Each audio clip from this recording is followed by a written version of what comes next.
Bonjour, besties. Welcome back to another episode of Making It in Manhattan. As you might know, I just got back from Paris Fashion Week. So today will be the Paris Fashion Week recap episode. I'm going to just walk you through my schedule, some of my favorite shows, some of my favorite moments, and all of the craziness in between. So let's get started.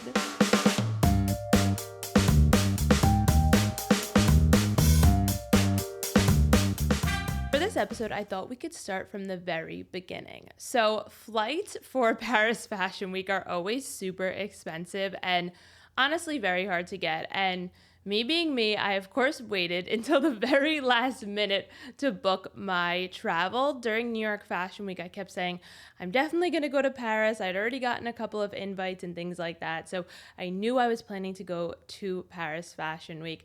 But when push came to shove, I just never took the time to sit down and actually book everything because I was so busy with New York Fashion Week. So the weekend right after New York Fashion Week, I contacted a travel agent that I work with often who is amazing. Their company is called the Travel Siblings, and they hooked it up for me. They helped me book everything, but the flights were really looking kind of crazy out of JFK.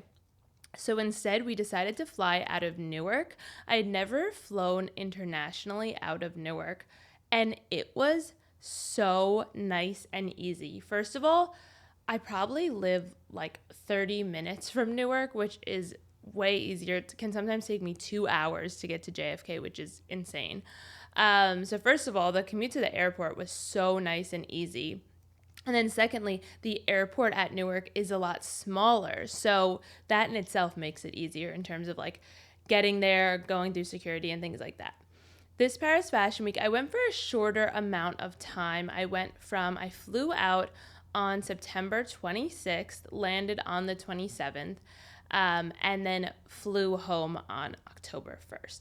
So I was very proud of myself. I only brought one suitcase and one carry-on, which the season before I actually packed 2 full suitcases and a carry-on, which was a little bit of an overkill. I honestly did not wear everything, but Dave did come with me this season, so Dave also had a full-size suitcase, and I did sneak a few extra things in his bag. I remember as we were getting ready to leave, he was pulling out sequin shoes and being like, where did this come from? So I tried to sneak a couple of extra things in his bag.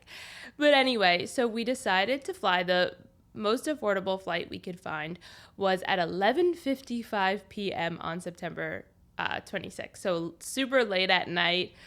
We ate dinner before we got to the airport because also Newark, though the flights were very affordable, it really didn't have many restaurants going on once you got into the terminal. And then we sat there. We got on the flight. It was on time. It was not delayed.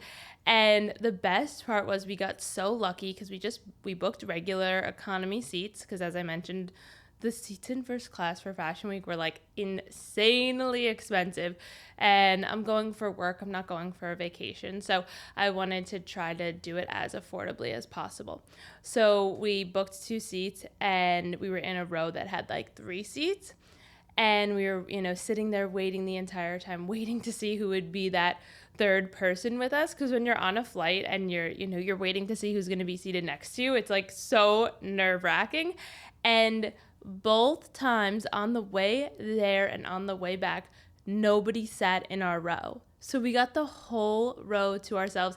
I literally say I think the fashion gods were like smiling down on us for this trip because that's never happened to me before, that both ways nobody sat with us. So I spread myself out. I tried my best to really, really sleep at least on the way there because by the time we landed, it was around 1 p.m. and I just knew I was going to be like so exhausted. So I did sleep most of the flight, spread out across our 3 seats with Dave. And then we landed. Both bags came, which was amazing. I always have like a slight panic in my stomach as I am waiting for especially Fashion Week. Like if I'm on vacation, it would suck if your bags get lost, but especially for Fashion Week, I have so many bags and shoes and precious things to me packed that as I'm standing there waiting for the bags as they're coming out on the conveyor belt, I'm like, holding my breath because I'm like, if my bag doesn't make it, I don't know what I'm going to do. What am I going to wear? I'm going to have to go buy all new clothes. So the bags made it. We grabbed an Uber and we made our way to the hotel. All in that, we landed around 1. We didn't get to the hotel until around like 3 o'clock. And we were starving. So we got some Uber Eats. We Uber Eats from this place called Smash Burger. And it was fine. I was just like, I will literally eat anything right now after this flight. And then we took a nap because we had a night event. So we flew right in, got something to eat, took a little nap, which I know they say you're not supposed to take a nap because of the jet lag, but we were so exhausted and I didn't have an event until 10 p.m. that night. So I was like, okay, I think I have like a decent amount of time to sleep. Sometimes I think if it's only an hour you get to sleep, like that does more harm than good. So the very first night there, slept, got up around 8 to start getting ready. And we had a party with YSL, and I was super excited about it. First party of Paris Fashion Week. So got all dressed up. I wore this sparkly sequin purple dress, which was amazing. It was like a deep dark purple. I'd actually worn the dress before, but I felt like it never got enough love, so I wanted to give it a second life. And this fashion week I really tried my best to like be inventive and creative and to rewear things, but to just style them in different ways.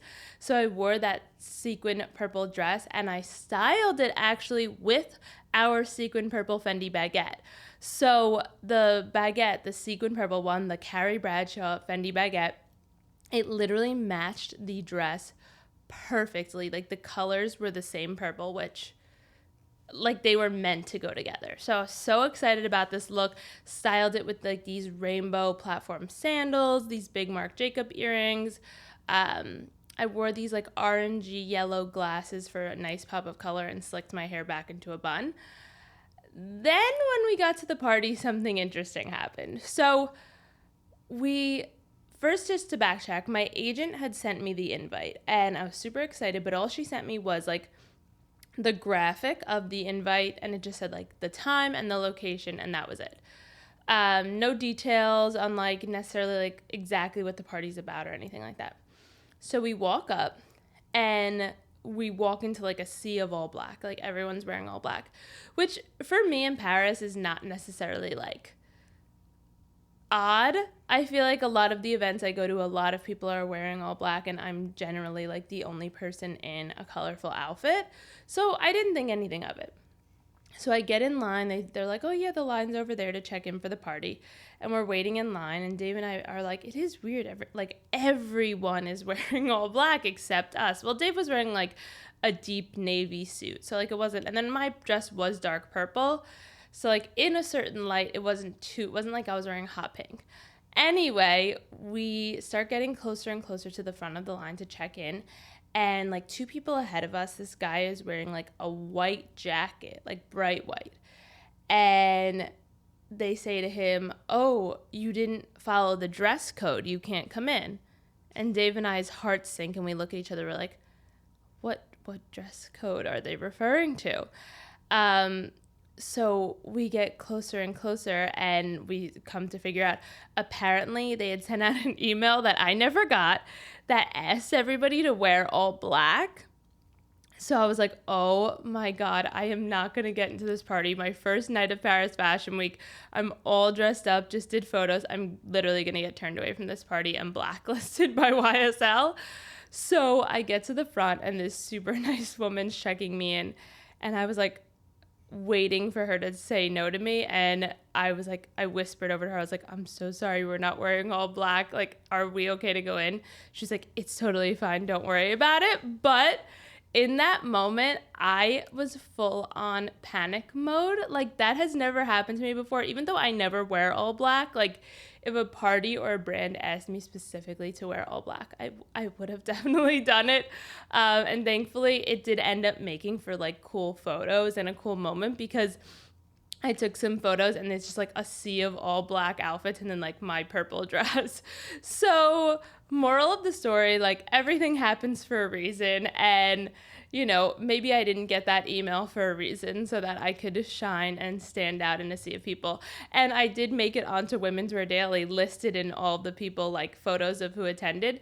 And it's like all black outfits and then me again. So just typical, even in Paris, we are standing out, we are going bold, and we are having fun. So that is how I started Paris Fashion Week, with that outfit fiasco or faux pas. But now to just get into some of my favorite moments, my favorite outfits, my favorite shows.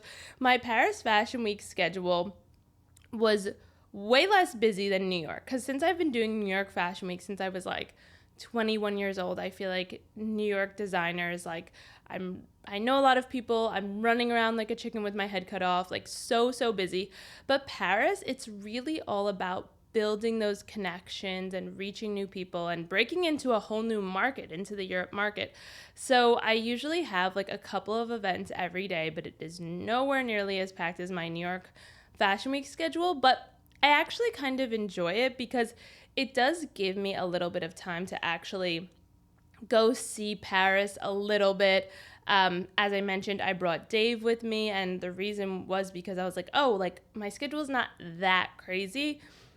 We might actually have some time to like explore, go out to dinner, do any like little romantic things. So I had maybe like a couple of things every single day, but it was nowhere near like my New York Fashion Week schedule, where we were changing in Ubers and eating sandwiches in the back of cars. So I stayed at this hotel called Hotel Square, and it's in the 16th. It's a little boutique hotel, super tiny, but like got the job done. It's walking distance from the Eiffel Tower, which is very, very nice. But it's a little bit more modern-y looking than like old Paris looking. Like 2 seasons ago, I stayed at this hotel called Hotel La Perle, and it was super like French looking, and I loved that hotel. Unfortunately, they were booked, obviously, because I waited to the last minute. They were booked by the time I finally went and checked out stuff, but we were barely in the room. It got stuff done. I was so busy. I feel like I was only in the hotel for like a short amount of time every single night, because in the morning we'd leave, we'd be gone all day, we'd come back at night. And then one of my favorite moments of the week that I have to talk about was Christian Cowan's very, very first Paris Fashion Week show that I was invited to, and I was so excited. That was definitely like one of the highlights of the week, and also probably one of my favorite outfits that I wore. So Smashbox Cosmetics was doing the makeup for the Christian Cowan show, and they invited me to the show. And Christian Cowan sent me a bunch of looks to wear to my hotel. Unfortunately, well, they sent me 2 looks first. I tried the first 2 on, neither of them fit. And that's one of the things that I think also people don't talk about with borrowing samples for Fashion Week, is like not everything's gonna fit you, and that's okay. Like, we're not all like model size, and it can suck and feel very bad sometimes when you try something on, it does not fit. So I tried them on the day of, like thankfully like 5 hours in advance, and neither of them fit. So we contacted the brand, and Dave jumped in an Uber and literally went to the backstage of the show because they had extra looks there, and he pulled 2 extra looks that, as alternates for me to try on, and one of them did work. But just a little reality of it all, not all of the samples fit, and you can't always force it to work if an outfit from a brand or a designer just also isn't your style or isn't something you love. But so Dave went, he picked me up a second look, and Dave, I really have to give him so much credit, because Dave obviously came to like come on a trip with me, but he really also helped take all of my photos, jumped in, like drove around, picked up looks, returned looks. Like, he was a team player and one of the real MVPs of the week. So Smashbox Cosmetics sent people to my hotel to do my hair and makeup to match like with my outfit. So the outfit that I did end up picking that fit was this long floor length sparkly purpley pink gown. and across the top were all feathers, and it was just so glamorous and such like a perfect Paris Fashion Week look. I loved the dress so much, and it felt like what I wanted. It was also a night event, so I feel like at night for Paris Fashion Week, I want to get like super dressed up and super, super glamorous. So for hair and makeup to kind of like complement the dress, we went with this like more glittery, smoky eye look. And then had the hairstylist put in my extensions, and we did these like big, fabulous curls and like teased and kind of just like big volume, and it was just such a glamorous moment. So getting my hair and makeup done is always something that I love because it makes my life so much easier, because I always say I'm like a fashion girly and I can do my hair and makeup. I do it myself all the time, but if I'm going to a big event and I want to look like extra special, getting my hair and makeup done is just so much better. So once I was ready for photos, I found this photographer who I connected with, who I worked with twice in Paris, and she was amazing. But I felt like the only place for photos that would do this outfit justice was in front of the Eiffel Tower. And thankfully, our hotel was super close to the Eiffel Tower. So we ended up jumping in an Uber and going near the Eiffel Tower. We didn't go like right up to it because obviously there's a lot of tourists and a lot of people around, and didn't want to like make a scene trying to get photos. So we went near the Eiffel Tower, and those were some of like my favorite look. That was like my favorite look probably, but also some of my favorite photos, I think I would say, in Paris. I just felt so glamorous, and I was looking at them the other day when I was like back home in pajamas and like no makeup and looked like a mess, and I was like, wow, that was such a glamorous and fun moment. And then the Christian Cowan show, as I mentioned, it was their first show, and they had it it was called the American Cathedral in Paris. So it was like this big, gorgeous church, and it was really such a cool moment and a cool show. Sam Smith actually performed in the show. They came out in this fur hat and this long fur coat, and they sang while the models walked up and down the runway. And Christian Cowan always just knows how to have fun with fashion, and at one point he sent like these huge, I'll call them furry ball outfits down the runway. If you were looking on TikTok, you probably saw one of the balls. Like someone was actually like literally their head was covered in an entire ball of fur. They couldn't see and they got lost on the runway, and they actually walked into Sam Smith into the front row crowd and then like fell like on the church stairs. So that little ball's head was covered. But then they had a big furry ball dress that was white and had a veil. So it was like the bride fuzzy ball. And then another one was literally like a disco ball. Like a disco ball that was an outfit. And it was so cool. I loved that dress. And a few days later, I believe Coco Rocha wore it to an event in Paris. So it was just really like a glamorous, over the top, and that's what I love with fashion and with Fashion Week is it doesn't always have to be wearable. Like it's art and it's a performance and it can be fun, and sometimes those are my favorite shows and my favorite events to go to are the ones that like are a little bit more of like a show or a performance, not necessarily just like the models walking back and forth, which I do obviously love those too. And speaking of like shows and performances, one of my other favorite events that I went to was the Christian Louboutin show, and they always do a show and they call it the Loubi show, which I think is so fun because they're one of the only shoe designers to do like an actual Fashion Week show.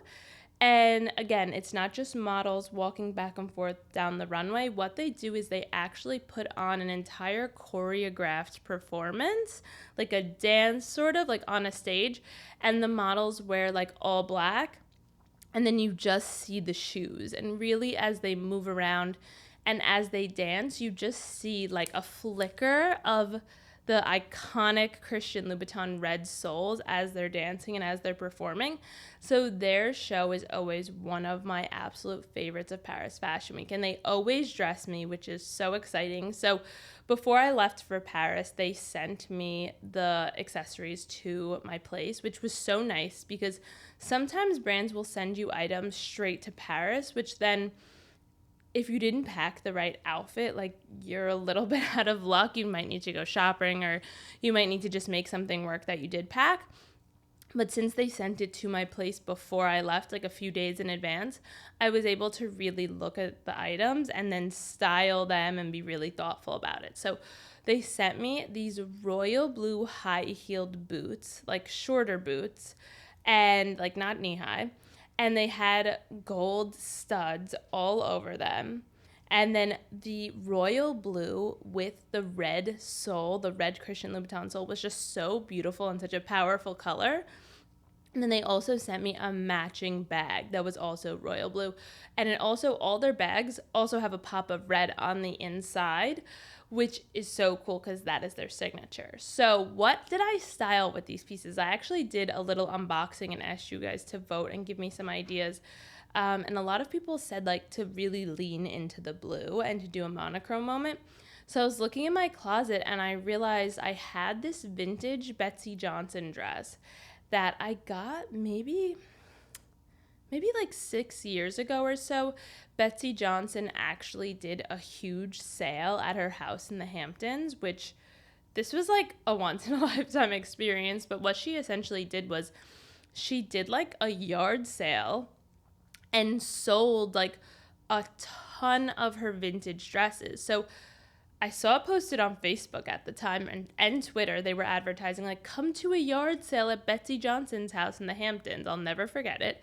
And I texted it to Dave, and this is like 5 or 6 years ago. And I was like, Dave, Betsey Johnson's having a yard sale at her house in the Hamptons this weekend. And she was selling a ton of her archival vintage pieces and also pieces that were like inspiration pieces that she bought. Like, literally, it was like the sale of all sales. So Dave was like, okay, we gotta go. So we drove out, and it was just racks and racks and racks of designer, Betsey Johnson pieces, brand new with tags, with tickets. Some of them were samples and they still had the pins in them, which was so cool. And the whole garage was open, just filled with Betsey Johnson stuff. They even had some of the shoes that like the models had actually worn on the runway. Like, it was that sale, like, I still dream about it. Like, I wish I could go back and buy more stuff now, being who I am now and having the taste and the style I have now, because I bought a bunch of stuff, but I definitely wasn't as thoughtful about it as I think I wish I would have been. But one of the pieces I did buy was this Betsey Johnson strapless royal blue dress that had like big ruffles on the skirt. And so I was looking in my closet before I left for Paris, and I saw that dress. And I pulled it out, and I immediately, like, held my breath and was like, is this the same blue? Does this blue match? So I took it over to the boots, and I held them next to each other, and it was pretty much almost the same blue, which was just, like, meant to be. And then I went to Christian Louboutin's Instagram, and I was looking on their Instagram for just like any inspiration or any ideas. And I saw that they had posted a photo of a similar looking boot to the one I ended up getting. And they had styled that boot with like a matching colored pair of tights. And I instantly realized, I have a pair of royal blue tights. Of course, I just have all of this stuff. Like, I did not buy anything.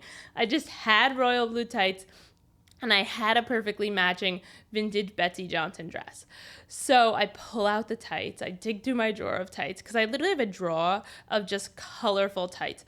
Yellow, pink, blue, red, purple, like literally every color, because you never know when you might need them. And so I pull out these blue tights, look at them, put them with the outfit, and I'm like, it just was a perfect match, perfection.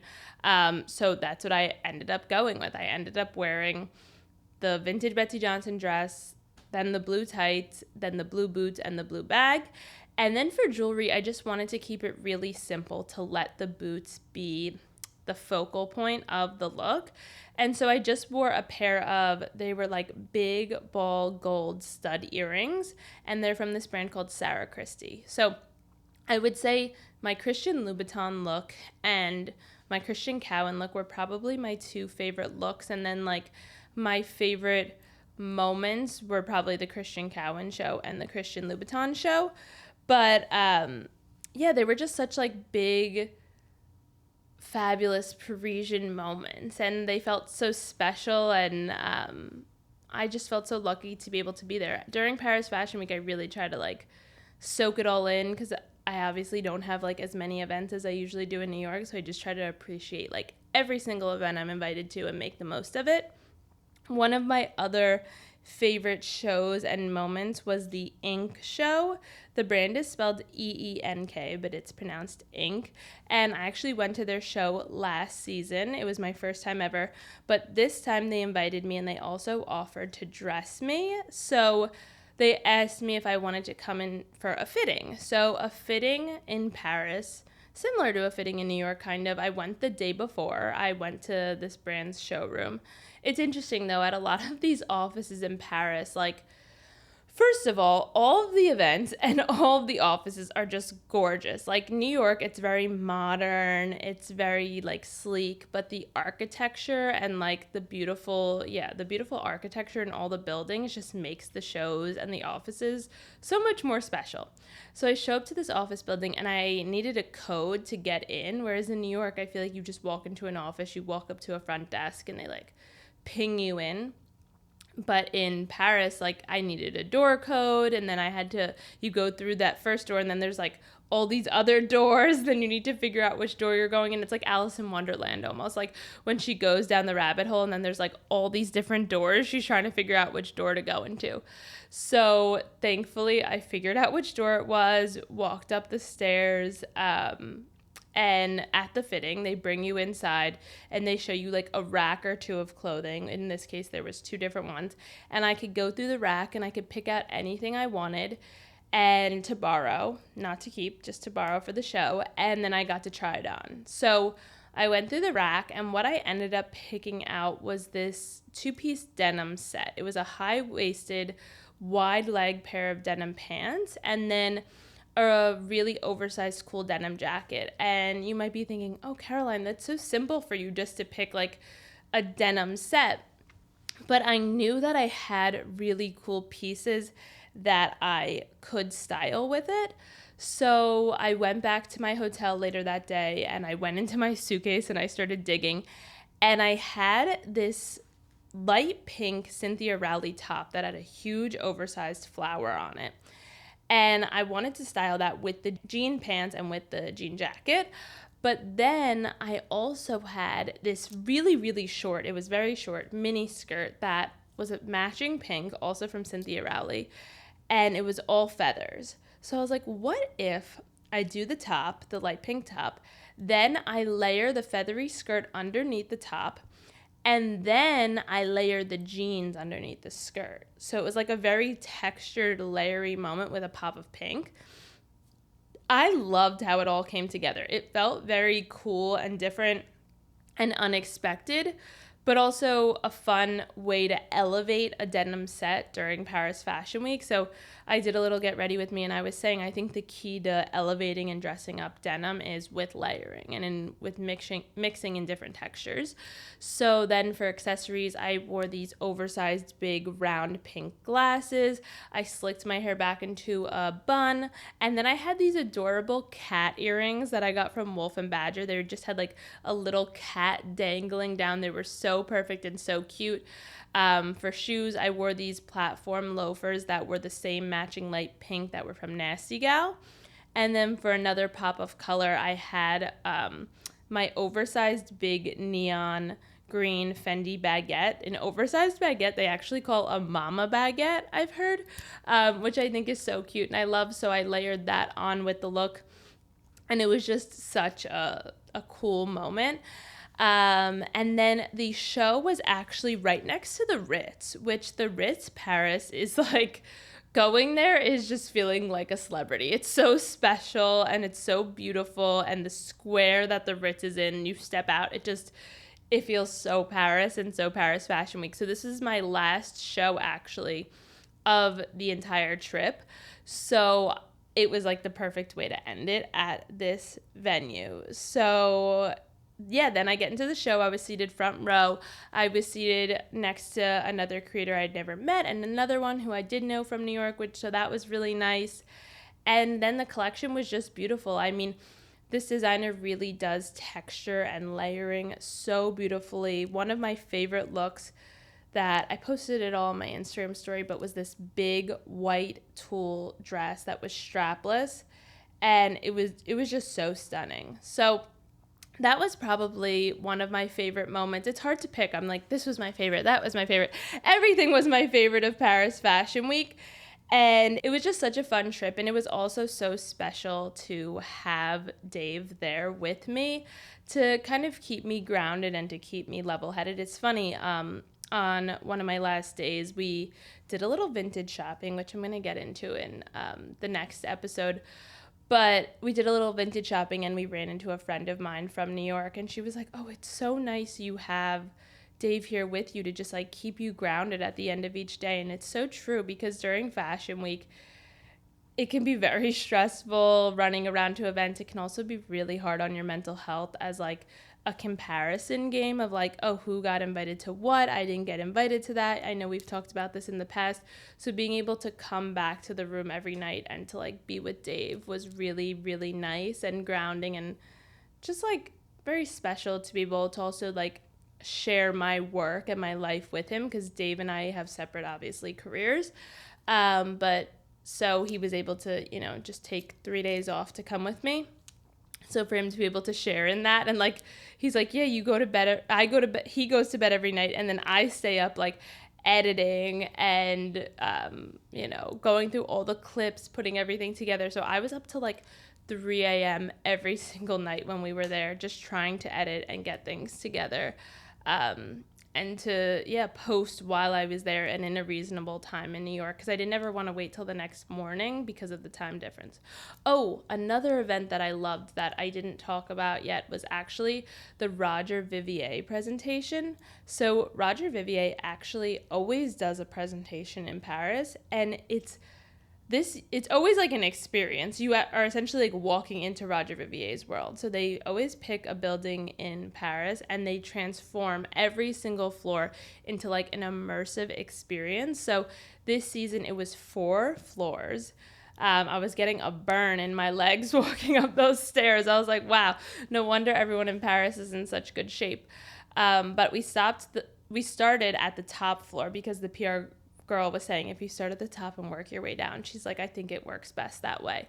And it was very interesting. Like, the top floor was very airy. They had the windows open and they had these long white curtains, and they had wind machines like blowing the curtains very softly, and then just shoes everywhere. And they actually had someone there live making the shoes, showing how they like hand make the shoes and do the beadwork and all the intricate details, which was so beautiful and honestly such a cool thing to see and experience. They also had a literal life-sized huge leather shoe that was bigger than me. Of course, I had to take a photo with it.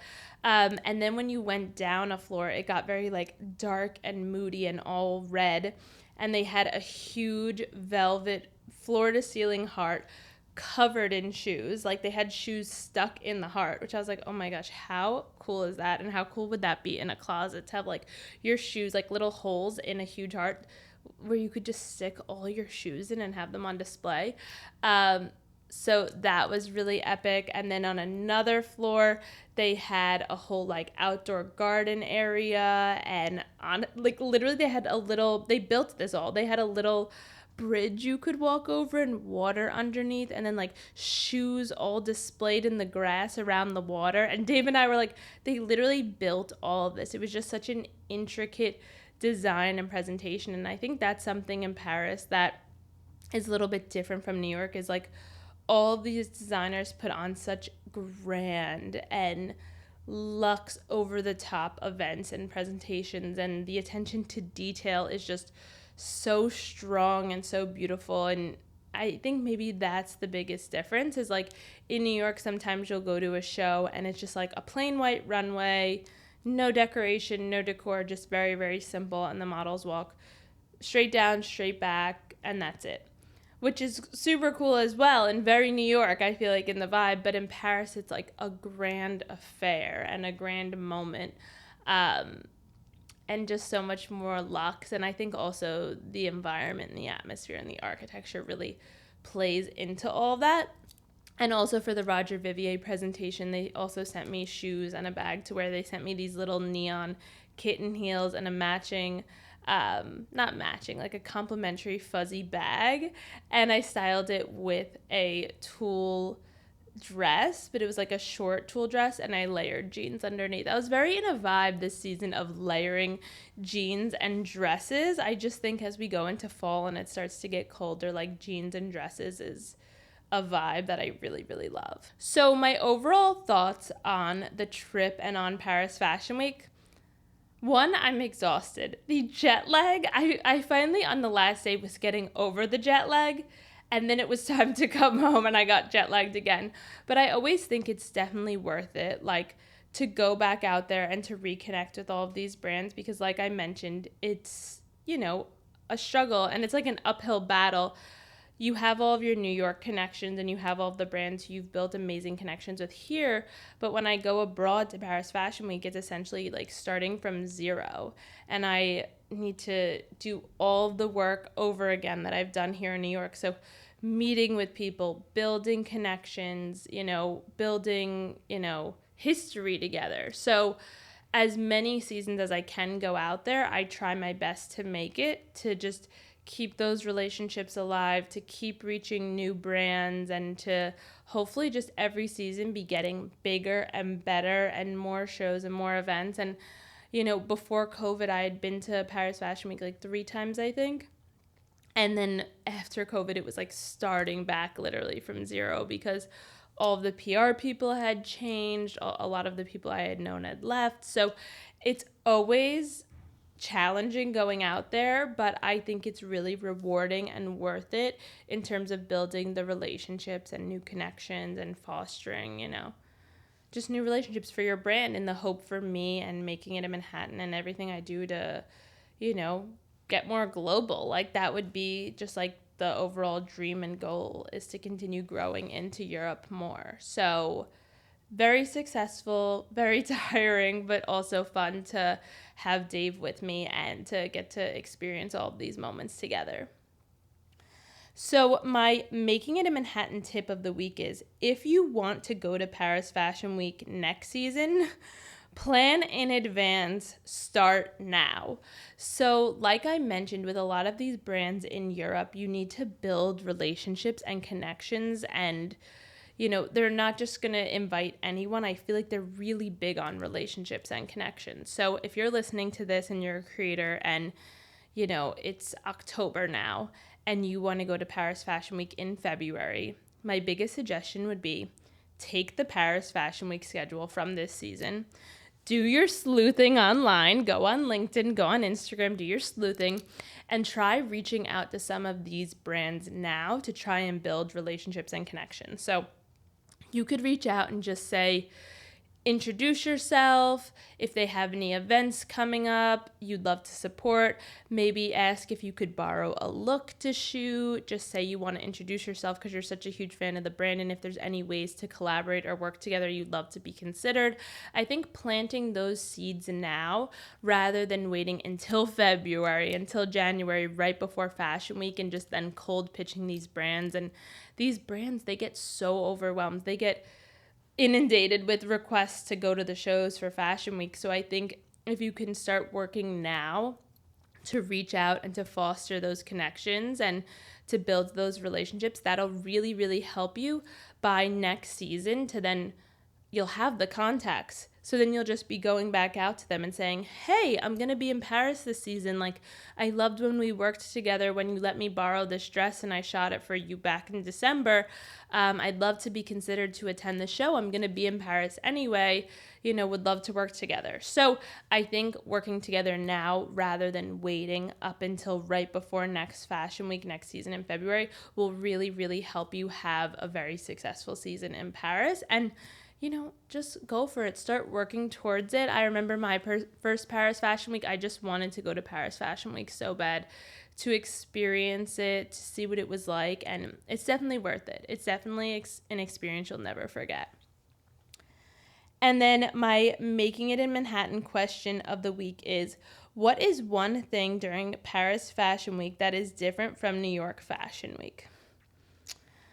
Good question. So many things, like I mentioned, in terms of like the venues are just so much more luxe and grand and glamorous. So I think number one. Number two, I barely know anybody when I'm there. I think in New York, I could walk into an event and know almost everyone there. And it's like a family reunion. It's like going back to school and seeing your friends after summer break. So in New York, I feel like I have it down pat. I know what to expect. I know the people. I know the places. I know the designers. Whereas Paris, it's like a whole new world. I'm essentially just walking into it completely blindly and hoping for the best, hoping I maybe know one person at an event. So I'm not, totally alone. I think those are the biggest differences. And then another difference is obviously like the fostering of the connections. Like it really is. I feel like in New York, maybe it's a little bit more of a numbers game. Like people are just very much so like inviting influencers because they want to fill numbers. But in Paris, I really feel like invites are based on brand connections and relationships. So those are just a few things I've noticed that are like differences as opposed to New York and Paris Fashion Week. Okay, so that is a wrap on our Paris Fashion Week recap. I hope you enjoyed it as much as I did. Stay tuned because I will be doing a huge Paris Fashion Week Q&A coming up very, very soon. So I will see you guys then.